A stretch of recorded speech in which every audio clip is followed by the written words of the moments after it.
Je voudrais, chers camarades, chers compatriotes, commencer par vous remercier. Vous remercier très sincèrement pour avoir distrait une partie de votre temps au fin de participer à ce moment d'échange.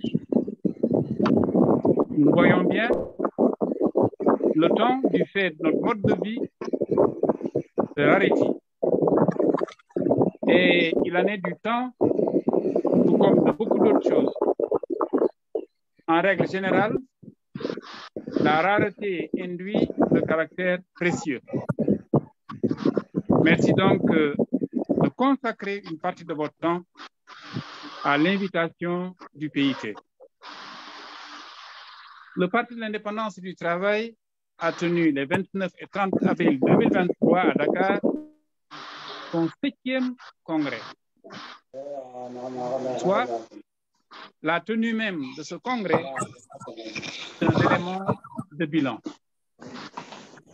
En effet, le congrès est une instance permettant à un parti de réaffirmer ou d'éprouver la plénitude de sa souveraineté. Souveraineté dans son orientation, souveraineté dans ses schémas tactiques, souveraineté aussi dans son organisation et dans le choix des femmes et des hommes pour le diriger. Comment, chers compatriotes, on va être fiers de vous dire que chez nous, à des séquences temporelles déterminées, il y a une mise à plat permettant aux militants d'éprouver le parti à différents niveaux et de procéder à tous les ajustements que dans leur majorité, ils jugent opportuns. Le 7e congrès du PIT s'est tenu dans le cadre du thème suivant: édifier un parti rénové, toujours au service des travailleurs, de la paix civile et du progrès.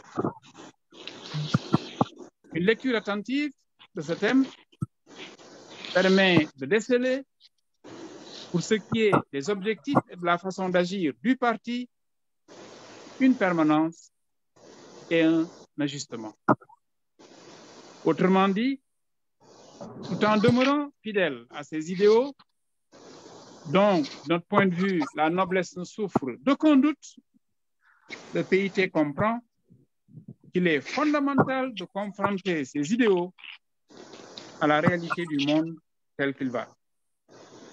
Nous avons un idéal, nous sommes le Parti du travail, mais le Parti du travail est obligé, pour être de saison, de confronter son idéal au monde réel tel qu'il va. Nous ne sommes plus au 19e siècle, nous ne sommes pas au 20e, nous sommes au 21e siècle. Et quelque part, il faut bien que nous réalisions que le monde est en train de changer de base. Chaque jour qui passe, ce monde devient de plus en plus multipolaire, pour ne parler que de cet aspect. Un éclatement des pôles autour desquels qui ne va pas sans bruit ni déchirure. L'ordre ancien qui se meurt peine à céder à moindre frais de la place au nouveau. L'un des théâtres d'opération de cette dramaturgie mondiale, c'est le continent africain, notamment sa partie ouest. Bien entendu, nous ne devons pas commettre l'erreur de penser que tout ce qui se passe dans notre sous-région, notamment ce qui est dommageable à nos peuples, relève de la faute de certaines puissances mondiales, de leur lutte d'influence, de leur volonté de décrochage ou de conservation de chasse gardée. Ce que je cherche à dire, c'est que nous autres Africains avons aussi nos responsabilités. Et ces responsabilités ne sont pas mineures. Mais ne nous y trompons pas. Nous ne sommes pas seuls au monde. Et en tant que tel, nous sommes au confluent d'intérêts dont la variété et l'âpreté justifient souvent le caractère antagonique. Cependant, quelque part, les difficultés actuelles de notre monde ne sont pas que d'ordre économique. Autrement dit, il n'y a pas que l'envie de lucre, la recherche irrépressible de profit, même indue, chez certains, qui empêche à une majorité toujours grossissante d'hommes et de femmes dans de très nombreux pays du monde de vivre. Il n'y a pas que cette quête effrénée de profit, cette quête irréfléchie de gain qui empêche la majorité d'hommes et de femmes, majorité toujours grossissante, dans de très nombreux pays du monde de vivre. Nous avons aussi des problèmes que l'on pourrait, faute de mieux, ranger dans l'ordre du civilisationnel. En clair, le désir chez certains d'imposer à tous un mode de vie, une vision non partagée du monde. Ce désir-là fait le lit de diverses convictions. Et paradoxalement, il se décompose en versant libéral liberticide et en versant religieux totalitaire islamiste. Je reprends, je dis ce désir d'imposer une vision non partagée du monde fait le lit de diverses convulsions et paradoxalement se décompose en versant libéral liberticide et en versant religieux totalitaire islamiste.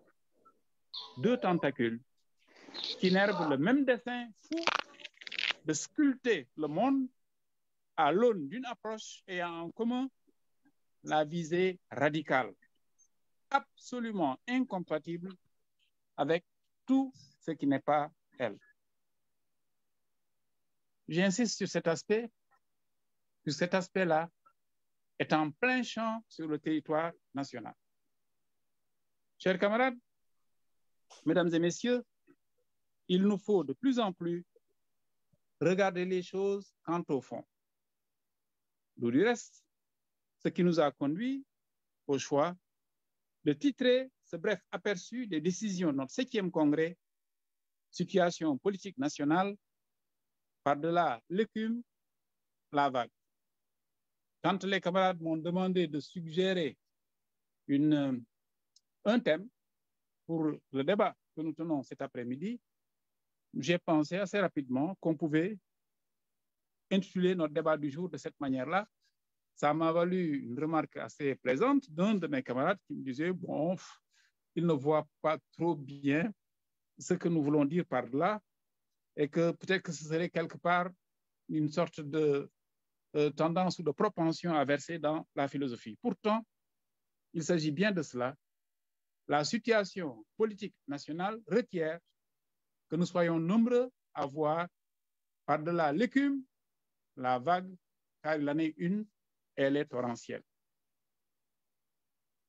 Très chers compatriotes, chers camarades, le PIT a décidé de maintenir, en l'ajustant, sa stratégie de large rassemblement. Ce qui passe d'abord par la détermination de la tâche cardinale de l'heure. Il faut bien que nous nous demandions quelle est l'exigence cardinale de l'heure.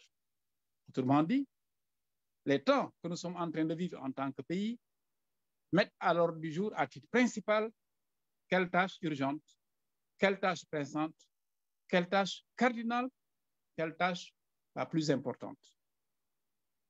Une fois que nous aurions réussi à typer cette tâche, il faut que nous nous demandions quelles sont les forces disponibles pour mener à bon port, si ça peut se dire ainsi, cette tâche, pour l'accomplir, pour l'exécuter.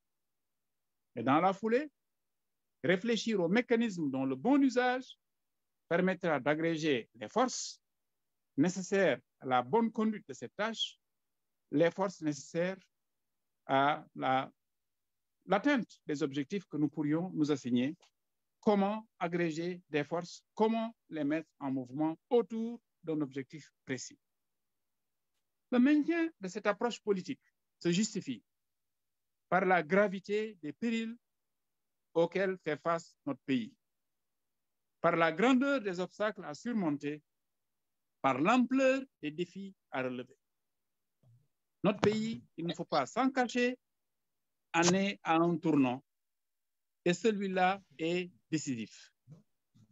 Par-delà l'écume de ce qui est rapporté au quotidien par les médias, quelle est la réalité des forces en présence? Quelle est la nature des aspirations, pas toujours déclarées?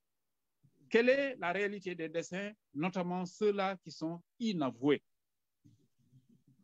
Quelle force en présence? Quelle aspiration, pas toujours déclarée? Quel dessein, pas toujours avoué? À notre sens, et notre congrès l'a fait ressortir, de façon pressante, il faut sauver le Sénégal. Sauver le Sénégal d'un projet ténébreux, visant, et le mot n'est pas très fort, à le ramener au Moyen-Âge. Sauver le Sénégal de la dislocation. Préserver l'unité nationale, la cohésion sociale, le vivre ensemble. Bref, ne donner aucune chance à ceux qui nourriraient, sans avoir l'air d'y toucher, le rêve insensé de la partition du pays. Ces quelques lignes ont été préparées alors que les derniers événements que nous sommes en train de vivre n'étaient pas encore survenus. Au relief de ces derniers événements, ces quelques lignes prennent davantage de sens. D'aucuns n'ont pas renoué avec le rêve insensé de la partition de notre pays, déjà si petit. Il s'agit de sauver le Sénégal aussi en préservant ses ressources. Des ressources qui n'appartiennent pas seulement aux générations actuelles, mais aussi à celles à venir. Il s'agit par ailleurs de sauver le Sénégal en préservant ses conquêtes démocratiques, en ne cédant pas à la propension d'instauration de la pensée unique, de cette pensée n'admettant, sous prétexte de pureté, aucune voix dissonante. Nous avons pu mesurer à l'échelle monde ce qu'une telle visée du monde a donné comme conséquence effroyable. Nous n'avons pas à céder un pouce de terrain à ceux qui sont des militants de l'instauration de la pensée unique, de cette pensée qui n'admet, sous prétexte de pureté, aucune voix dissonante. Sous ce rapport-là également, ce qui se passe chez nos vis-à-vis mérite d'être regardé sereinement. Le fait, dis-je, de n'admettre à côté de soi aucune voix dissonante n'est pas une attitude qu'il faudrait encourager. Telle est la lecture que nous avons de ce qui est appelé le projet, sans que ceux qui en parlent ne disent exactement ce que pour eux il recouvre. On nous parle du projet à sauver, on ne nous dit pas ce qu'est le projet. La lecture attentive que nous faisons des véritables forces qui animent ce camp, leur méthode et pratique, nous a conduit à penser que représenter au Sénégal et à l'heure actuelle le pôle le plus antagonique contre lequel il faut, toute affaire cessante, agréger un maximum de force. Et c'est proprement effrayant de voir comment nous avons, au plan politique, en tant que pays, régressé. On ne se mêle plus, on ne se donne plus la peine d'essayer de voir derrière les chapelles politiques quelles sont les forces en présence. Eh bien, l'un lecture de ces forces en présence nous permet de dire que ce pôle-là, ce camp-là, représente le camp le plus antagonique contre lequel nous devons, toute affaire cessante, agréger un maximum de force. À l'aune de cette équation, chers compatriotes, chers camarades, le PIT a réfléchi tranquillement à l'échéance de 2024. 2024 est un moment dans notre trajectoire historique. Mais 2024 n'est pas la totalité de notre trajectoire historique. C'est cependant un moment assurément important et il a fallu y réfléchir. Nous l'avons fait durant notre congrès en toute sérénité. Notre parti a décidé de ne pas présenter une candidature de témoignage, une candidature qui serait spécifique au parti. Notre parti estime que l'heure n'est pas non plus venue pour que nous présentions la candidature de la Confédération pour la démocratie et le socialisme. Notre parti souhaite que des concertations dans Benno Bokk Yakaar qui feraient ressortir tous les enjeux du moment pour le pays, que de telles concertations puissent permettre de déboucher sur une candidature consensuelle, sur une candidature susceptible de faire gagner le camp du progrès. Mais celui de la stabilité sociale, celui de la préservation de nos acquis démocratiques, car c'est de cela qu'il s'agit. Et nous avons décidé en tant que parti, quand les cartes seront abattues, de nous trouver dans le cadre de nos instances pour trancher en toute souveraineté et nous pouvons donner l'assurance à nos compatriotes que là encore, l'hypothèse que nous allons retenir sera une hypothèse que nous retiendrons par conviction, par devoir et par volonté de défense de l'intérêt national. Encore une fois, il y a du danger et pour qui analyse quant au fond, on voit bien que sous l'écume, il y a une vague potentielle qui risque finalement de vendanger le fruit de décennies de lutte.